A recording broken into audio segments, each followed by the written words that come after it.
blacksmiths anymore. We don't need them. I mean, since the Industrial Revolution, and these ideas of mass production have come around, technology advancing, the let's start off saying this, in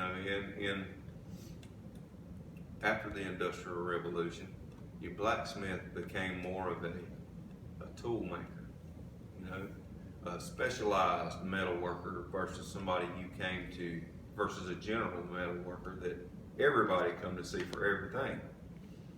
So he moved into a tool making role for things they couldn't easily mass produce, specialized tools, different parts for things that just had to be hand forged. And and you fast forward all the way until today, I mean, the last thing you think about when you want something, most of the time, is having to wait to have it made for you. So, to put that in, the blacksmith isn't needed, and that's sad, but I don't guess I should say the blacksmith isn't needed, because maybe the blacksmith and people like them are needed more than ever.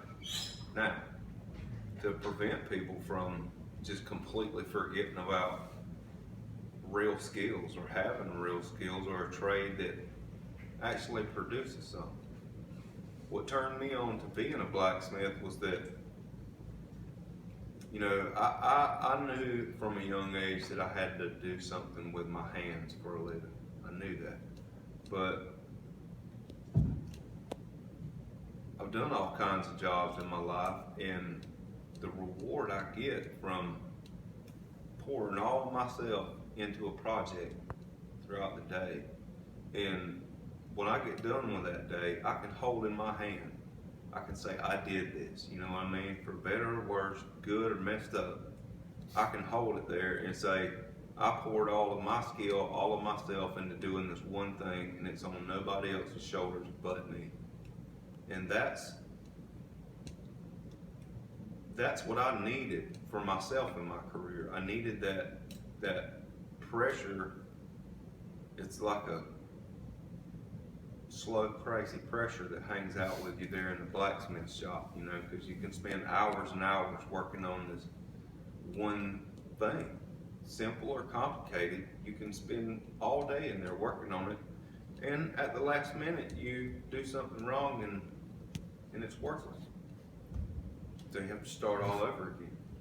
So, my wife says it takes a special kind of crazy to do this job. She does, and I'm not sure she's not right. Because you have to be, over the years you learn to be, if you're not a patient person when you start, it teaches you to be accepting of your failures, A fail is a first attempt at learning, all right? And sometimes it's a second, third, and fourth attempt at learning too, but eventually something's going to happen and click, or you're going to get it right if you just don't quit. And then, what you do is you step back and you examine everything you did right and wrong, from the one that worked and the ones that didn't work, and say, what did I do different about these processes that made this work and this not?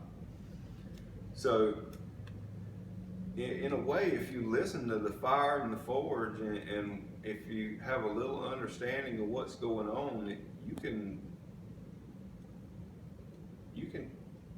allow it to teach you a lot of things, even without you not knowing, just by paying attention to the right things.